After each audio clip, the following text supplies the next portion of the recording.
자, 오늘은 18장 할 점이죠? 18장에는 어떤 예수님에 관련된 이야기들이 들어가 있는지 보겠습니다. 그 18장은 한 6개 정도 다양한 비유와 가르침이 들어가 있는데, 우선 첫 번째 1절에서 8절까지 어떤 비유냐면, 우리가 보통 불의한 재판장의 비유다, 이렇게 이제 얘기들 하고 있거든요.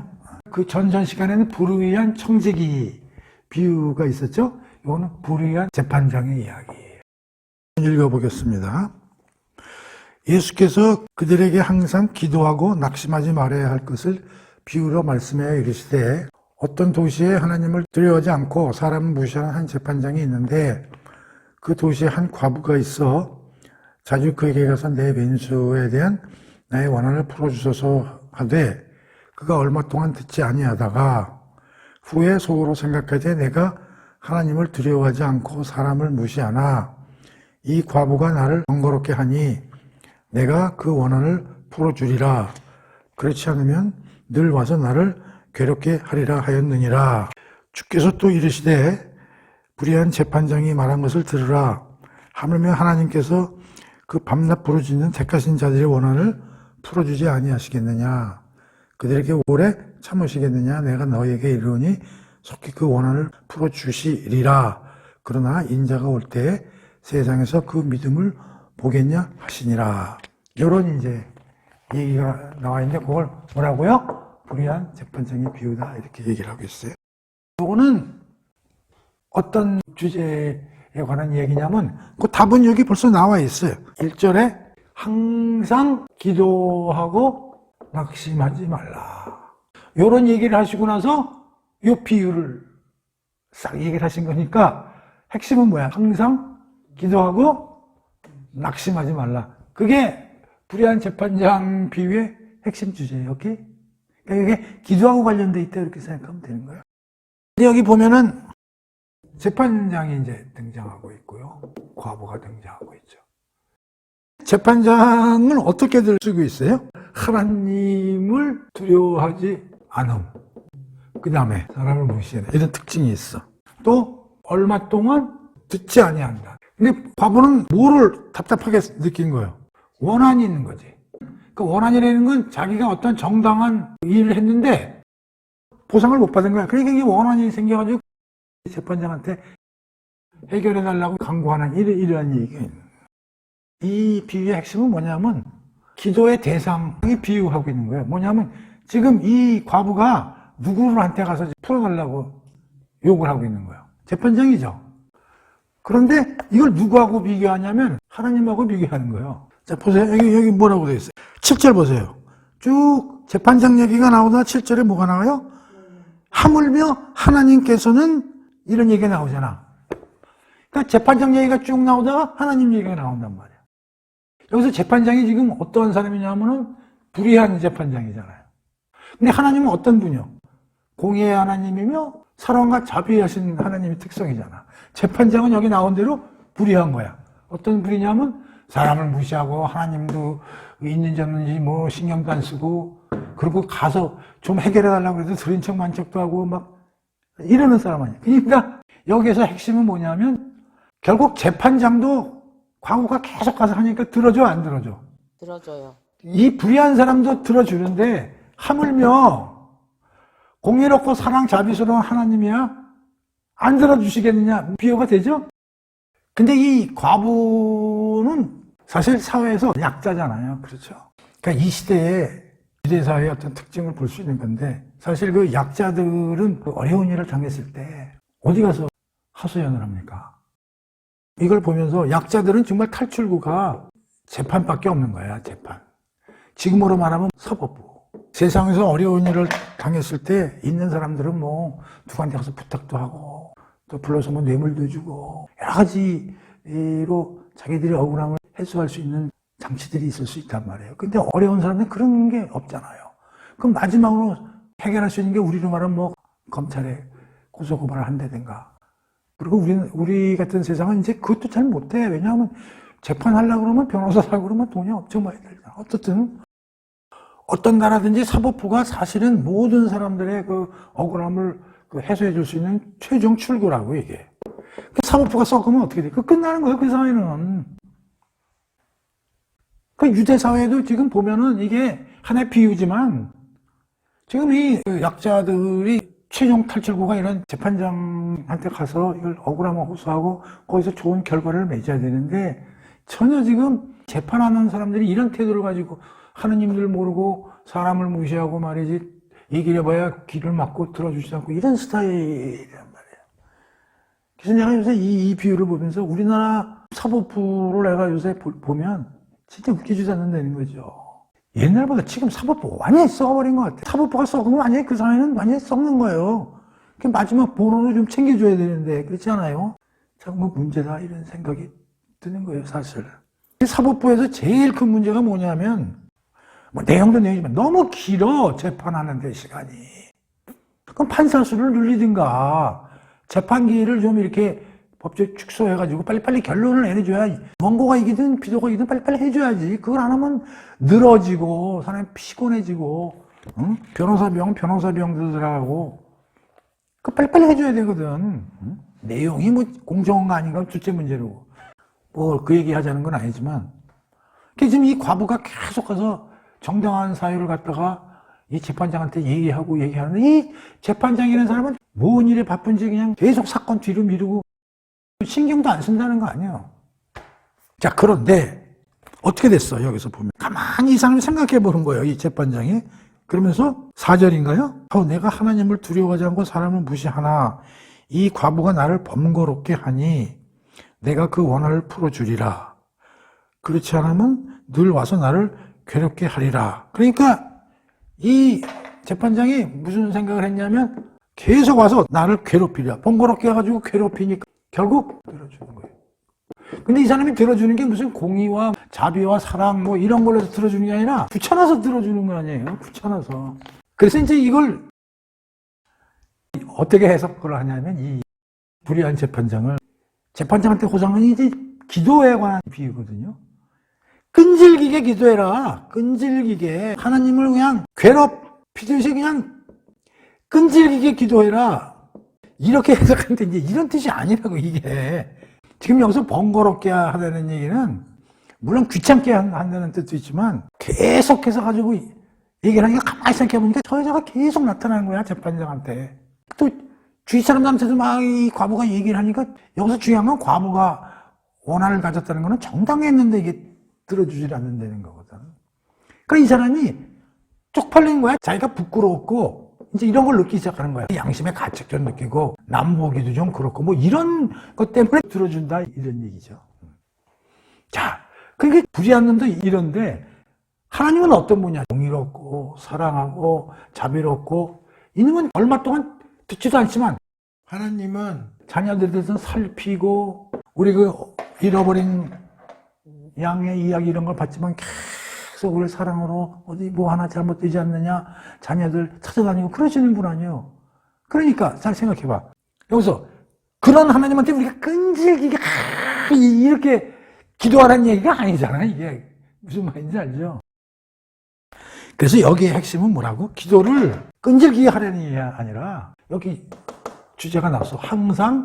항상이 중요한 거지 끈질기게가 아니라고. 하나님은 항상 우리를 살펴보고 계신 분이기 때문에 항상 어떻게 교제와 소통을 해라. 그런 얘기예요. 그런데 6절, 8절 봅시다. 그러면서 하나님께서는 밤낮 부르짖지 않는 택하신 자들의 원한을 풀어주시지 아니하겠느냐. 하나님은 계속 우리의 사랑과 공의로 살피시는 분인데 우리가 그렇게 억울한 일이 있으면 해결해 주시지 않겠느냐. 그런 얘기죠. 근데 거기까지는 알겠는데 그 다음 기절이 애매해. 내가 너희에게 이르노니 속히 그 원한을 풀어주시리라. 그러나 인자가 올 때 세상에서 믿음을 보겠느냐 하시니라. 이게 무슨 말이에요? 해석하기가 어려운데 근데 내가 올 때까지 그 믿음을 볼 수 있겠느냐. 여기의 핵심은 뭐냐면 항상 기도하는데 응답은 언제 떨어질지 모른다는 거예요. 응답은 언제 떨어질지 모른다는 거예요. 이 응답은 누구가 결정하세요? 하나님이 결정하시잖아요. 그러니까 내가 살아생전에 응답 못 받을 수도 있다는 거예요. 그런데 중요한 건 뭐냐면 응답을 살아생전에 못 받을 수도 있지만 정당한 것으로 하나님께 간청하면 반드시 그 원한은 풀어주신다는 거예요. 그러니까 어떻게 돼? 믿음을 가지고 항상 기도하되 앞에 뭐라고 그랬어요? 낙심하지 말라는 거예요. 왜?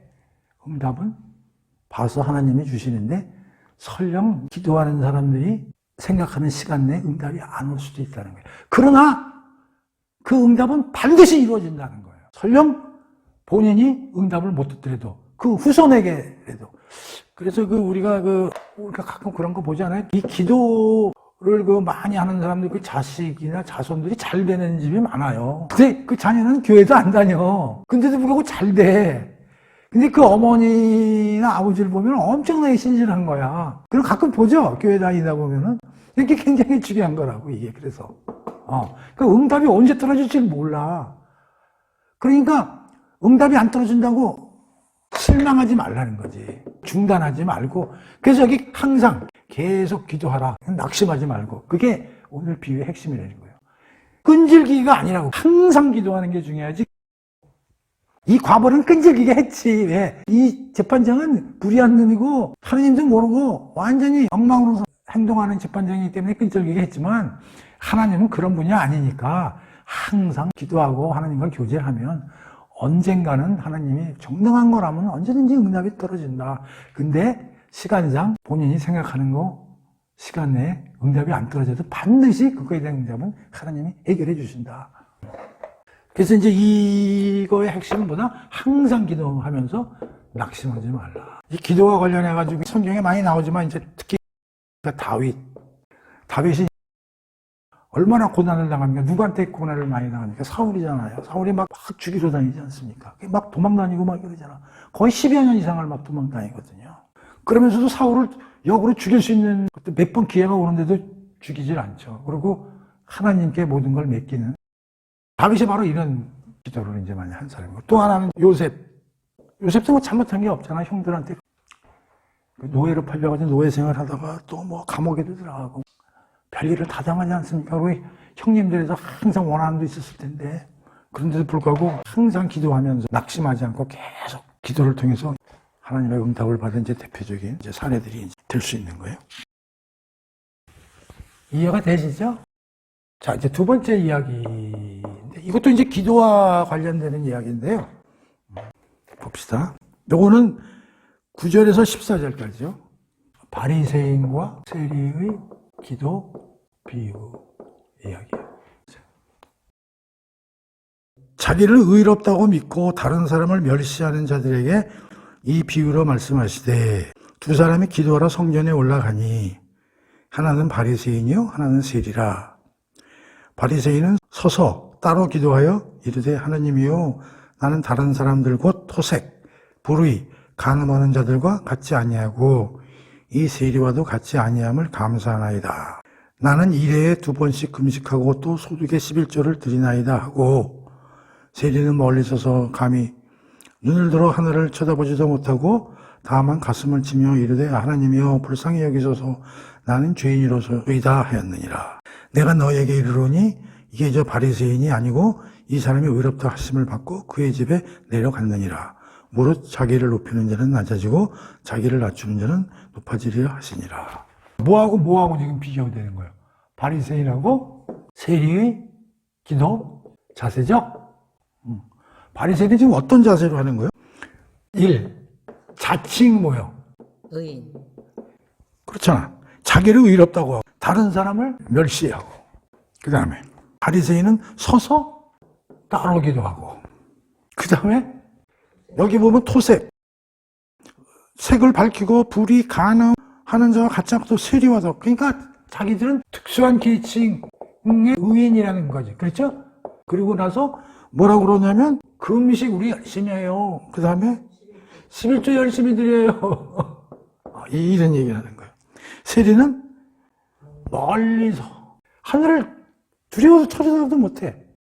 땅을 보고 가슴을 치며 불쌍히 여기소서 그러면서 죄인이로서. 야,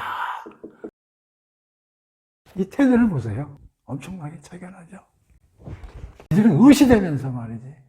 이들은 그렇게 했더니 여기에 대해서 예수님이 대답을 뭐로 하세요? 내가 너희에게 이르노니 저 바리새인이 아니고 의로운 자는 세리들이다. 그러니까 구원받은 사람은 누구란 얘기야? 세리인. 얘네들은 거꾸로 죄인이라는 거죠. 그러니까 세상적인 눈으로 보면 바리새인들은 지들이 의인이라고 그러고 세리는 죄인이라고 그랬는데 하나님이나 예수님 눈으로 보면 그냥 세리가 의인이고 여기 죄인이죠. 그러니까 여기서 땅을 보고 가슴을 불쌍히 여서 난 죄인이로소이다. 우리가 이거를 산상수훈의 팔품에 비우면 어떤 사람들이요? 심령이 가난하고 애통해 하는 자죠. 왜냐하면 자기들이 죄인이라는 느끼는 게 애통해 하는 자냐. 그리고 자기들은 무가치 하는 무익한 종 배웠잖아요. 심령이 가난하고 애통해 하는 자의 특징을 세리들이 가지고 있는 거죠. 시편 51편의 17절을 한번 찾아보세요. 하나님께서 구하시는 제사는 상한 심령이라 하나님이여 상하고 통회하는 마음을 주께서 멸시하지 아니하시니라. 오케이? 이거에 관련된. 그러니까 첫 번째 이야기는 기도의 대상인 하나님과 재판장과의 비유. 두 번째 비유는 기도하는 사람으로서 바리새인과 세리의 비유. 이렇게 패키지로 맞아떨어지죠? 오늘 이야기들은 아주 평범합니다. 그렇게 어렵지 않고요. 그 세 번째 이야기입니다. 세 번째 이야기는 15절에서 17절. 이것은 어린아이 비유 이야기. 이것도 뭐 우리가 뭐 다 아는 얘기입니다. 한번 읽어볼게요. 사람들이 예수께서 만져주심을 바라고 자기 어린아이를 데리고 오매 제자들이 보고 꾸짖거늘 예수께서 그 어린아이들을 불러 가까이 하시고 이르시되 어린아이들이 내게 오는 것을 용납하고 금하지 말라. 하나님 나라가 이런 자의 것이니라. 내가 진실로 너희에게 이르노니 누구든지 하나님의 나라를 어린아이와 같이 받아들이지 않는 자는 결단코 거기 들어가지 못하리라 하시니라. 어린아이 이야기죠? 예수님은 어린아이를 너무 좋아하세요. 그러니까 이제 사람들이 자기 애기 데리고 와서 예수님한테 이제 축복기도 받으려고 데리고 온 거야. 뭐 예수님께서 이제 만져주시고 좀 복을 내려주십사 하고 애기들을 데리고 오니까 제자들이 야, 저리 가.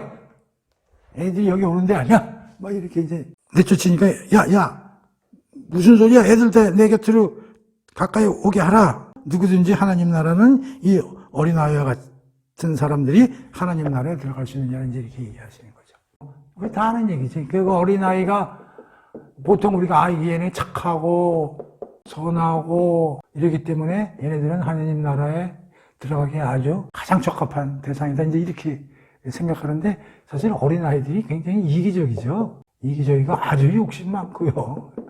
이런 애들이라고. 그래서 여기서는 그런 뜻이 아니라 어린아이의 포지션이 중요한 거예요. 포지션. 어떤 포지션? 사회적 포지션. 얘네들이 뭐 악하냐 선하냐 그걸 떠나서 사회적 포지션이 뭐예요? 유대사회에서 애들은 뭐예요? 여루야 여루해. 어른들 앞에 얼씬도 못하고 저 구석대기에 가서 있어야 돼. 그렇단 말이에요. 그러니까 이건 롤리 포지션이에요. 롤이라는 게 낫다 이런 뜻이잖아요. 영어로. 사회적 이 약자 신분이라는 거지. 이거에 대한 대표 총칭이 어린아이인 거예요. 그러니까 어린아이와 비슷한 게 누구 있어요? 뭐 과부, 여인, 뭐 나그네, 뭐 이방인, 가난한 자들 이게 다 우리 포지션에 있는 사람들이거든. 이 사람들의 특징이 뭘까요? 이 사람들은 세상 살면서 누가 도와주지 않으면 삶을 영위하기 어려운 사람들이라고. 그러니까 애들은 그런 걸 느끼잖아. 자기 혼자서 이 세상을 살아갈 수 없다는 걸 뼈저리게 느끼잖아. 그러니까 누구한테 자꾸만 기대. 그 부모한테 기대는 거예요. 부모한테. 부모가 없으면 자기네들이 뭐 할 게 아무것도 없잖아. 그러니까 누가 도와주지 않으면 삶을 영위할 수 없는 그런 어려운 사람들을 얘기하는 거죠. 우리 특히 그 요한복음 공부할 때 베데스다 그 연못에 질병이 움직이지 못하잖아. 누가 도와주지 않으면. 그러니까 이런 사람들이 100% 천국에 간다는 게 아니라 이런 사람들은 어떻게 천국에 들어가는 것이 가장 적합한 사람들이라는 거지. 전부 롤리 포지션에 있는 애들이라고 전부 천국에 가는 건 아니고, 왜냐하면 이 사람들은 뭔가 자기가 도저히 세상에서 혼자서는 버티고 살 수 없다는 걸 너무 뼈저리게 알기 때문에 누군가를 갈망해야 안 갈망해. 도와줄 사람을 갈망하는 거지. 그렇기 때문에 예수님이나 이런 분들의 복음이 들어갈 때 그대로 꽂히죠. 그래서 축축 받아들인다는 게 스포이죠. 그래서 천국에 가기에 굉장히 적합한 분이라는 거지. 잘나고 자기 능력으로 모든 데 올라가고 이런 사람들은 그 복음이 귀에 들어오겠어요. 그래서 어린아이의 비유는 바로 이런 거라. 그러니까 잘 나가는 부류에 있는 층들이 니들은 잘 나가지만 그러나 너희도 죄인이고 피조물이고 죄 속에서 살고 있음을 깨닫고 예수님 앞에 나와서 예수님을 믿음으로 받아들여야 된다 그런 얘기예요. 어렵지만 어린아이 비유에서 어린애만 치중하지 말고. 그래서 어린아이의 비유도 뭐 그렇게 어려운 이야기는 아니죠. 근데 내가 지난번에도 얘기했지만 답답한 게 아니 잘 나가는 사람들이 오히려 교회 나오는 사람들이 많고 롤리 포지션에 있는 사람들이 나와야 되잖아요. 근데 이 사람들이 더 완악한 경우가 있어요. 그 참 너 안타깝지, 그치? 그냥 사회에 대한 분노와 저항만 가지고 말이지 그냥 그래서 이 복음을 받아들여야 되는데 오히려 잘 나가는 놈들이 양다리 걸치는 그 교회 나오는 놈들이 많다고. 그거 보면 짜증나는데 나는. 그 다음에 이제 네 번째 이야기죠. 부자와 영생, 천국 비유 이야기. 이것도 공부하는 거예요. 읽어볼게요. 다 아는 얘기입니다. 어떤 관리가 물어 이르되 선생님이여 내가 무엇을 하여야 영생을 얻으리이까? 예수께서 이르시되 네가 어찌하여 나를 선하다 일컫느냐? 하나님 한 분 외에는 선한 이가 없느니라. 내가 계명을 안 하니 간음하지 말라, 살인하지 말라, 도둑질하지 말라, 거짓 증언하지 말라, 네 부모를 공경하라 하였느니라. 여짜오되 이것은 내가 어려서부터 다 지켰나이다. 예수께서 이 말을 들으시고 이르시되 네게 아직도 한 가지 부족한 것이 있으니 네게 있는 것을 다 팔아 가난한 자들에게 나눠주라. 그리하면 하늘에서 네게 보화가 있으리라. 그리고 와서 나를 따르라 하시니 그 사람이 큰 부자이므로 이 말씀을 듣고 심히 근심하더라. 예수께서 그를 보시고 이르시되 재물이 있는 자는 하나님 나라에 들어가기가 얼마나 어려운지 낙타가 바늘귀로 들어가는 것이 부자가 하나님 나라에 들어가는 것보다 쉬우니라 하시니 듣는 자들이 이르되 그런즉 누가 구원을 얻을 수 있나이까? 이르시되 무릇 사람이 할 수 없는 것을 하나님은 하실 수 있느니라. 이거 벌써 많이 듣던 얘기 아니에요? 공부했어요, 이거. 우선. 이 사람이 이제 누구냐면 부자며 고위 관료 같아. 그러니까 이 사람은 그야말로 부도 갖고 명예도 가진 이제 아무랄 데 없이 이제 잘 나가는 그런 사람인 거지. 우리로 말하면 이제 뭐 부잣집에 태어나가지고 20살에 고시 붙고 말이지. 세상적으로 엄청나게 촉망받는 이제 그런 사람이 와가지고 이제 뭐라고 그러냐면 예수님을 뭐라고 그러냐면 선한 선생님이라고 이렇게 부르는 거야. 선한 선생님. 이것도 참 웃기는 거지. 그랬더니 예수님이 뭐라고 하냐면 야, 네가 어떻게 해서 나한테 선하다고 그러냐? 이 세상에 선한 사람은 하나님 이외에는 없느니라. 이제 이렇게 말씀하시죠. 사실 근데 예수님도 하나님이니까 틀린 말은 아니지. 예수님도 선하신 분이지. 근데 이렇게 얘기하신 거는 이 친구가 하나님으로 생각하고 예수를 얘기한 게 아니라 선생님인데 선하다고 그러니까 거기에 대해서 사실은 맞지만 야, 하나님 이외에 선한 사람이 누가 있냐? 근데 그 부자는 예수를 하나님의 아들이라고 생각지 않았기 때문에 그렇게 얘기한 거예요. 오해하면 안 돼. 그러면서 이 친구가 뭐래요? 우문을 하죠? 잘못된 질문에 예수님도 현답이 아니라 우문의 부답이야? 이 친구는 뭘 물은가? What to do? 무엇을 해야 영생을 to get? 이렇게 물은 거죠. 사실은 어떻게 물어야 돼? How to do 이렇게 물어야지. 어떻게 해야 영생을 얻어서 이렇게 물어야 되는데 무엇을 해야 이렇게 물으니까 어찌 오는 거라? 그리고 예수님이 즉시 고쳐주질 않고 그래? 그러면 계명 잘 지켜라. 그랬더니 자신만만하게 뭐래? 잘 지켰다는 거야. 그러니까 예수님이 한 수 더 떠서 네가 가지고 있는 거 다 어려운 자에게 주고 나를 따르라. 이게 부자니까 고민을 해가지고 이제 그냥 가버린 거죠. 그러면 여기서 우리가 중요한 게 뭐냐면 야, 그럼 크리스찬이 되면 전부 그냥 재물은 나눠줘야 되느냐? 그런 뜻은 아니란 말이야, 이게. 네가 행동으로 뭘 보여달라고 그러니까 그거 한번 해봐라. 이거 거의 불가능한 일이잖아요.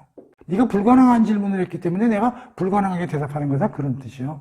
그러니까 이걸 자칫 잘못해서 재물은 몽땅, 기독교에는 몽땅 풀어서 다 남들에도 줘야 된다, 이런 생각을 하면 안 된다, 이런 얘기요. 그러면서 예수님이 뭐라고 그러세요? 24절이죠? 재물이 있는 자는 하나님의 나라에 들어가기가 얼마나 어려운지 낙타가 바늘귀로 들어가는 것이 부자가 하나님 나라에 들어가는 것보다 쉬우니라. 근데 예수님이 이런 대답을 하시는 거예요. 재물을 가지고 있는 자는 하나님 나라에 들어가는 게 어떻게 된다고? 불가능하다고 얘기하시는 거예요, 이게 거의. 낙타가 바늘가망으로 들어가는 게 가능해요? 불가능하죠. 그러니까 부자는 하나님 나라 들어가는 게 불가능하다고 얘기를 하시는 거랑 마찬가지란 말이에요. 근데 듣는 자들이 이르되 그러면 누가? 그러니까 불가능한데요. 그렇다면 예수님 구원받는 사람은 뭐 한 명도 없겠네요, 이렇게 얘기를 한 거예요. 그랬더니 예수님이 뭐라 그래? 하나님은 하실 수 있다. 구원받고 영생에 가는 길은 너희들이 하는 게 아니라 누가 한다고요? 하나님이 하신다, 이런 얘기예요. only 하나님만이 하실 수 있다, 그런 얘기. 인간이 노력으로 하나님 나라에 들어가고 그런 것은 불가능하다, 그 얘기를 이제 예수님이 해주시는 거란 말이에요. 그럼 여기서 재물에 대해서 우리가 한번 생각해 보자고. 재물에 대해서 성경에서는 이게 나쁜 의미로 쓰입니까? 좋은 의미로 쓰입니까? 재물과 돈에 대해서는 성경에 좋은 의미로 쓰이는 게 크게 드물어요. 그렇죠? 자꾸만 터부시하는 이런 느낌이 든단 말이에요. 그래서 이제 한간에서는 이렇게들 많이 얘기들 해요. 재물은 중립적이다. 선도 아니고 악도 아니다. 그래서 어떻게 벌고 어떻게 쓰느냐가 중요한 문제다. 되게 이제 이렇게들 이제 많이 설명들을 해. 그런데 어떤 신학자들은 이렇게 얘기하는 거예요. 재물, 중립적이지 않다. 성경적으로 보면 재물은 중립적이지 않다고 설명하는 경우가 많다. 이렇게 얘기하는 것은 재물을 너무 우습게 보는 것이다. 그 이유가 뭐냐? 재물은 중립적일 수 있다. 맞다. 중립적이지만 너무 많은 위험성을 내포하고 있다.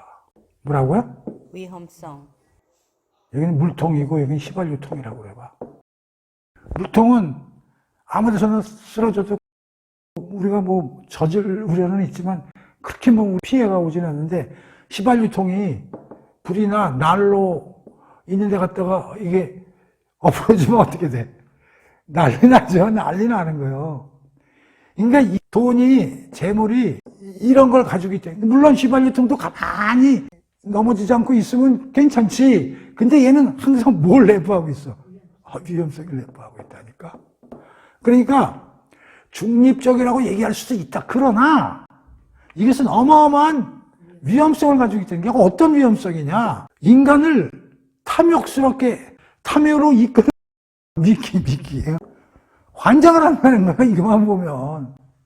특히 하나님을 알고 하나님한테 가까이 가는 걸 방해한다는 거예요, 방해. 그러니까 이게 어마어마한 위험성을 내포했기 때문에 이것을 단순히 중립적으로 보는 것은 아니다. 그렇기 때문에 이 재물에 대해서는 사탄하고 마귀가 이걸 이용해가지고 모든 인간들을 타락의 길로 가느들고 엄청나게 이걸 사용한다는 거야. 어떤 신학자들은 돈과 재물은 중립적으로 보지 말고 소유물이다, 미끼다 하고 아예 얘기를 하는 것이 오히려 맞다, 이렇게 얘기하는 사람도 있는 것이죠. 아니, 난 이게 전적으로 동의하거든요. 위험성이 휘발유야, 이게. 휘발유통도 이렇게 보면 냄새가 굉장히 독하죠. 근데 이거 휘발유 냄새 맡으면 괜찮아요. 묘하게 이끄는 게 있다고. 돈이 그렇다니까. 돈 내가 나오면서 사람 정신을 못 차린다니까. 아니, 난 이게 맞는 것 같아요. 그래서 옛날에는 이게 중립적이다 이렇게 생각을 했는데 휘발유통이라는 거예요. 엄청난 위험성을 내포한다는 거예요. 그 사탄 마귀가 그걸 엄청나게 이용한다는 거예요. 인간을 아주 끌어들이는 미끼로서 최적의 재물이라는 거지. 그래서 그 신약 성경에서 재물은 만몬신이라는 얘기까지 이제 하는 게, 그러니까 이 재물에는 그냥 사탄이 그냥 거기 잔뜩 껴있다는 거야, 뒤에. 그래서 이거 모든 사람들 놀아주라고 그러니까 부자가 이 냄새를 맡았는데 이걸 나한테 놀아줄 수가 있습니까? 그러니까 이런 엄청난 재물은 이런 걸 갖고 있기 때문에 낙타가 바늘 귀에 들어가는 것보다 어렵다고 예수님이 얘기하신 거야. 그랬더니 그걸 들은 사람들이 그러면 이 세상에 하늘나라에 갈 사람은 아무도 없겠네요. 그러나 하나님은 하실 수 있다. 그런 얘기죠. 그러니까 하나님에 의해서 성령 하나님의 능력으로 모든 걸 가르치고 깨우쳐주면 아, 재물이 이런 특성이 있구나. 그러면서 사람들이 그걸 알게 됨으로써 재물에 대한 걸 상당히 조심스럽게 다룰 수 있는 사람들이 될 수 있다. 그런 얘기죠. 자, 이 얘기를 딱 하니까 베드로가 가만히 듣고 있다가 제가 그랬죠. 베드로가 백군이지만 베드로는 자기 배를 가지고 있는 사람 아니야. 예수님이 베드로 배에 올라타가지고 이렇게 설교도 하고 그러시잖아요. 그러니까 이게 우리도 알다시피 이게 어부가요. 배에 있으면 이거 부자예요. 근데 지금 베드로가 다 버리고 온 거니까 예수님 말을 가만히 들으니까 자기 얘기 같은 거야. 아이, 부자 청년은 듣고서 고개를 갸우뚱했지만 자기는 구원의 능력이 되는 거니까 쎄 자신만만하게 예수님한테 묻는 거야. 우리는 우리 것을 다 버리고 주를 따랐나이다. 이렇게 얘기를 한 거야. 그 얘기 뭐냐? 예수님, 우리 괜찮죠? 우린 진짜 괜찮은 선택을 한 거 아니에요? 아, 이래가지고 예수님한테 무슨 얘기를 듣고 싶은 거야? 그러니까 칭찬을 다이렉트 하지 않고 뭐라 그래? 내가 진실로 너에게 이르노니 하나님 나라를 위하여 집이나 아내나 형제나 부모나 자녀를 버린 자는 현세에 여러 배를 받고 내세에 영생을 받지 못할 죄가 없느니라 하시니라. 야, 이걸 듣고서 어떤 느낌이 듭니까? 하나님 나라 들어가려면 어떻게 된다는 거예요? 집, 아내, 형제, 부모, 자녀를 버려야. 이걸 어떻게 이해를 해야 돼? 집과 아내, 형제, 부모, 자녀를 버리는 경우가 어디에 있어요? 이게 스님들이죠. 출가라고 그러잖아요. 집을 떠나는 거니까요. 그리고 머리 빡빡 밀고 산으로 가잖아요. 물론 이제 스님들은 속세의 어떤 정의나 이런 걸 끊어야 된다고 그러지만 우리 기독교도 그럼 과연 그런 거냐? 그럼 제자도의 길이 그럼 전부 집 다 팽개치고 말이지 자식이 뭐가 다 버리고 스님 되듯이 출가해야 되느냐? 이런 생각이 들잖아. 야, 이거 좀 그래서 이것은 나도 이거에 대해서 야, 이걸 좀 어떻게 생각해야 되냐? 그러니까 우리가 젊은이들이 성경을 보면서 아주 어려워하는 게 이런 구절. 그 다음에 재물을 다 논아줘라. 부자는 완전히 천국에 못 간다. 그리고 지난번에 배운 거 천국, 거지 나사로, 지옥, 부자. 이런 식으로 생각하다 보니까 요새 애들도 열심히 돈 벌려고 그러고 경제력을 쌓으려고 눈이 빨개가지고 다니면서 일하고 그냥 코인에 몰두해가지고 이러고 있는데 성경 이런 거 들으면 이거 교회 오겠어요? 안 온가 봐요. 이게 잘못 알아서 그런 거란 말이야. 자, 이건 뭐냐면 그 당시 유대 사회의 풍습과 습관을 알아야 되는 거예요. 이걸 모르면 이걸 이해하는데 아주 곤혹스러워진다고. 이 당시에 예수를 따르는 자는 가족들이 모여가지고 빈관에다가 장사를 지내는 거야.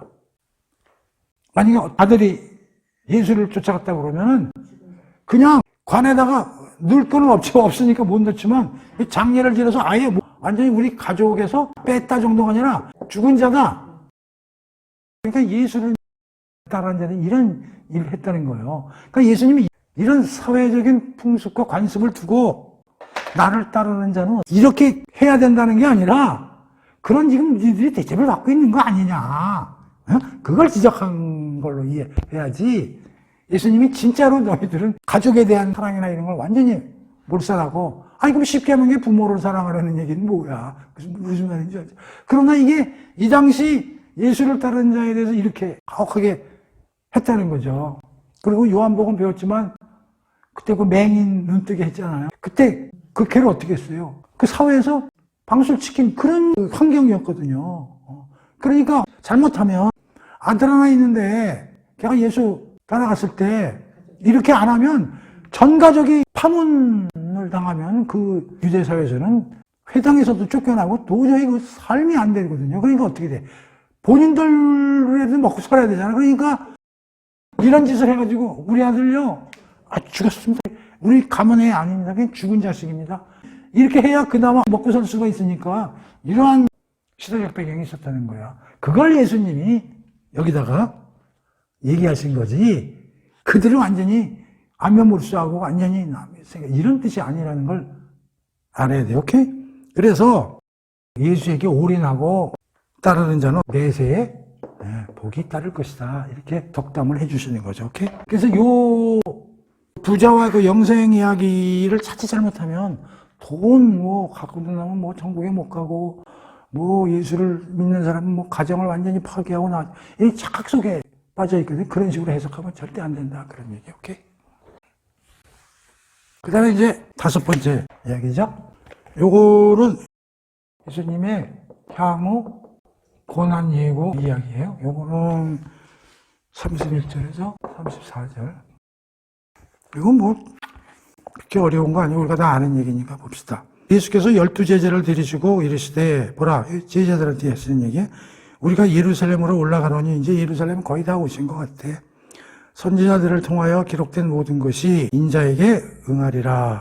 인자가 이방인에게 넘겨져 희롱을 당하고 능욕을 당하고 침뱉음을 당하겠으며 그들은 채찍질하고 그를 죽일 것이나 그는 3일 만에 살아나리라 하시되 제자들이 이것을 하나도 깨닫지 못하였으니 그 말씀이 감추어졌으므로 그들이 그 이르신 바를 알지 못하였더라.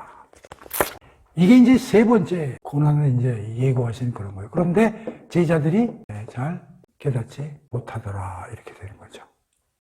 왜 깨닫지 못했을까요? 크게 2가지인데요. 이들은요, 그 메시아에 대해서 어떻게 생각을 했냐면, 제자들은 반쪽 지식만 갖고 있는 거야.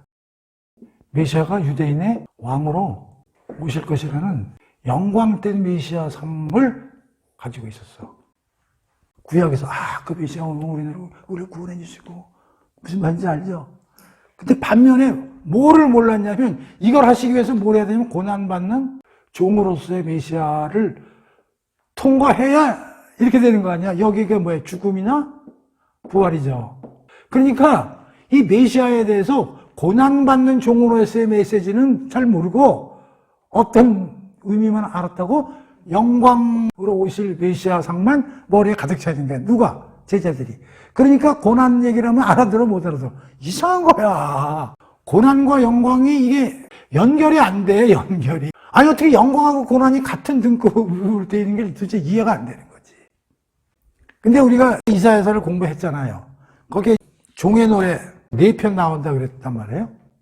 42, 49장, 50장, 52하고 53장에 걸쳐서 1, 2, 3, 4 4개 장에 걸쳐서 종의 노래. 특히 52장, 53장에는 메시아가 오시는데 뭘 여기다가 써놨냐면 고난 받으시는 종의 이야기가 예언되어 있단 말이에요. 52, 53장에. 뭐라고요? 고난 받는 종.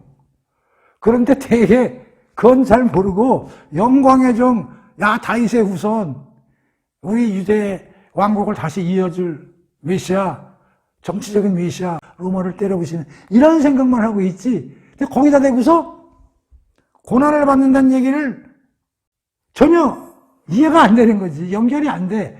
근데 예수님이 자꾸만 이 얘기를 하니까 그러면서 깊이 물을 수도 없고 이러는 거야. 무슨 말인지 알죠? 반쪽 이미지만 갖고 있는 거야. 자, 이게 1번이고 2번째는 아직 성령이 임하셔서 올바른 지식으로 아직 깨우쳐 주시지 못했기 때문에 이들이 이런 생각을 하고 있는 거야. 여기 뭐라고 그래요? 깨닫지 못하리라. 무슨 말인지 알죠? 이게 중요해. 반쪽 지식.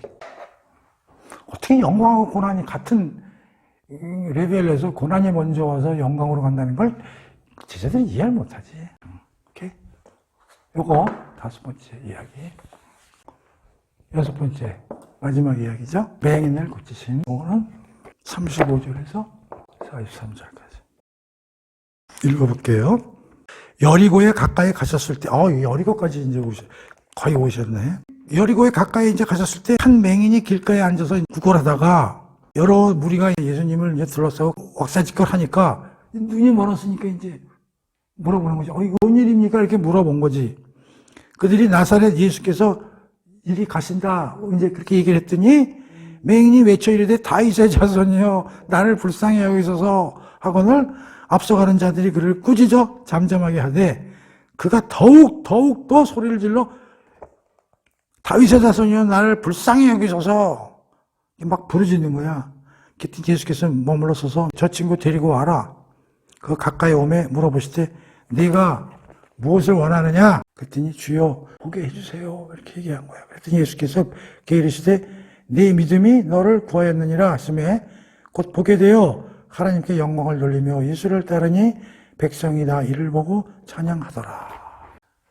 맹인이 가는데 뭐 왁자지껄한 소리가 들리니까 무슨 소리야? 그러니까 누가 지나가신다고 그랬어요? 나사렛 예수. 나사렛 예수라고 알려줬는데 이 맹인의 입에서 뭐가 나와요? 다윗의 자손이요. 다윗의 예수란 말이 나와요. 다윗의 자손은 뭐야? 그야말로 메시아, 유대의 인의 영원한 왕국을 이끌 사람. 그러니까 이 친구는 맹인이지만 누구에 대해서 지금 갈망을 갖고, 그러니까 예수님의 사역에 대해서 많은 소문을 들은 거야. 예수님 뭐 여기서 누구를 고쳐주시고, 그래, 그러면 그분은 메시아시겠구나. 우리를 구원하러 오신 분. 이걸 알고 있는 거야. 근데 생각지도 않게 로또 당첨이 된 거야. 나사렛 예수가 지나간다 그러니까 대박이다. 꿈에도 그리던 사람이 지나가니까 그대로 뛰쳐나오면서 다윗의 자손이라고 얘기를 하면서 소리를 지르니까 지나가는 제자들이 저리 안 비켜. 그러니까 더욱더 소리를 지르면서 나중에 예수님이 오르게. 내 믿음이 너를 구원하였다. 그러니까 이 맹인의 믿음이 대단하잖아요. 야, 근데 여기서 맹인의 믿음에서 나는 뭘 느끼냐면, 보세요. 이 사람이 눈이 멀었다. 근데 우리는 seeing is believing. 보는 것이 믿는 것이다. 이 사람 보이는 게 있어요? 근데 이 사람은 seeing is believing이에요? 아니죠. 근데 우리는 봐야 믿어. 우리는 봐야. 만져보고 봐야만 믿는다고, 인간들은. 하나님이 안 보이니까 안 믿는 거예요. 영도 안 보이니까 안 믿는 거예요, 영혼도. 이 사람은 맹인인데도 예수님이 뭘 칭찬하세요? 믿음을 칭찬하시잖아요. 그러니까 이 맹인의 예를 들면 싱이즈 빌리빙이 맞아요? 아니죠. 맨날 기적 보여달라고 그러잖아요. 그러니까 예수님이 야, 니들이 뭐 요나의 기적을 보여주든 니들이 믿겠느냐? 맨날 기적. 싱이즈 빌리빙 보여주세요. 모르는 데 믿잖아. 엄청난 여기 얘기가 숨어있는 게 믿음은 보는 것이 아니다. 그래가지고 눈을 뜹니다. 근데 여기서 예수님이 뭐라고 그러시냐면 잘 봐요. 뭘 내가 해주길 바랬더니 보기를 원하나이다. 지금 이 맹인은 뭐를 요구했어요? 예수님한테? 보게 해달라. 근데 예수님은 뭐라고 그래요? 네 믿음으로 나는 눈을 뜨게 됐어. 이렇게 얘기를 해요? 뭐라고 얘기를 해요? 내 믿음이 너를 구원하였다. 지난번에 그 10명의 나환자들이 고침을 받았을 때 9명은 안 가고 1명은 왔죠. 여기서 예수님이 구원받았다는 뜻은 뭐냐면 너 육체적으로 눈도 떠졌고 영적으로도 구원 오케이. 뭘로 인해서? 믿음으로 말미암아. 이 얘기야 지금. 야, 이게 너 눈 떠졌다. 이제 소원이 성취됐다. 이렇게 얘기를 안 하시고 구원을 받았느냐라 이렇게 얘기를 하시잖아요. 구원은 육체적으로 눈을 뜬 것 플러스 영적인 것까지 합해서 예수님이 얘기를 해주죠. 네 믿음이 이렇게 너는 구원이 됐다. 그랬더니 이 친구가 어떤 일을 해요? 눈이 떠진 다음에 1. 하나님께 영광을 돌리고 2번째 예수를 따르고 3번째 하나님을 찬양하는. 이야, 우리가 지난 시간에 믿음을 배웠잖아. 에베소서 2장 8절 9절에서 뭐예요? 은혜 다음에 뭐가 와? 믿음 다음에 뭐가 와? 구원. 그 다음에 뭐가 와? 하나님의 선물이라고 그랬잖아. 그 다음에 뭐가 와? 감사와 찬양이라고 그랬잖아. 이게 진짜 하나님 나라의 공동체에 그랬잖아. 자, 이 맹인이 하는 짓을 봐. 구원받고 나서 뭘 해? 하나님께 영광. 예수님의 제자가 됐다는 얘기잖아. 제자 되기를 가겠다고 따라갔을 거 아니야. 그리고 3번째 뭐야? 찬양을 하잖아. 이 친구의 직업은 뭐였어요? 거린이죠. 근데 여기 지금 예수님을 따랐다는 얘기에는 뭐예요? 거린에서 벗어나서 새로운 삶의 자리로 나가게 됐다. 이런 뜻이잖아요. 대박이잖아요. 이 맹인의 고치시는 얘기 안에는 어마어마한 내용들이 지금 듬뿍 들어가 있는 거예요. 그렇죠? 우리가 이걸 구체적으로 좀 묵상을 해봐야 되는 거죠. 진정한 맹인은 누구인가? 여기서 베드로를 비롯한 제자들도 반맹인이야, 반맹인. 진정한 맹인은 이 맹인이 아니야, 사실은. 다른 무리들이라고, 바리새인이나 이런 애들이. 눈을 뜨고 있지만 맹인이고, 이 맹인은 눈을 감았지만 진짜 맹인이 아닌 거야. 그러니까 나사렛 예수를 딱 듣더니 다윗의 자손이요. 이렇게 하고 나오는 거야. 제자들이 막 밀어붙였는데도 불구하고 수로보니게 여인같이 소리를 지르면서 살려주세요. 예수가 네 믿음이 너를 구원하였느니라. 눈이 떠졌느니라 그런 게 구원했느니라. 육체적으로 눈도 떴을 뿐더러 영적으로도 구원을 받은 이 맹인. 그리고 이 맹인의 후속 조치. 하나님께 영광 돌리고 예수의 길을 따르는 새로운 삶을 시작했고 하나님을 찬양하는 이러한 일들이 구원 이후에 벌어지는 이 이야기. 그것이 맹인을 고쳐주는 이야기다. 이런 얘기예요. 그래서 18장이 맹인을 고쳐주는 이야기로 끝난다. 그런 얘기예요. 오늘 굉장히 많은 이야기가 18장에 수록되어 있었어요. 그래서 뭐 다양한 지금 가르침이 그냥 우박같이 지금 쏟아지고 있죠. 잘 이제 공부를 좀 하시고, 이제 드디어 슬슬 예루살렘에 이제 거의 여리고 근방까지 지금 이제 오게 되는 이러한 그 이야기가 이제 펼쳐졌어요. 자, 오늘 공부는 여기서 끝.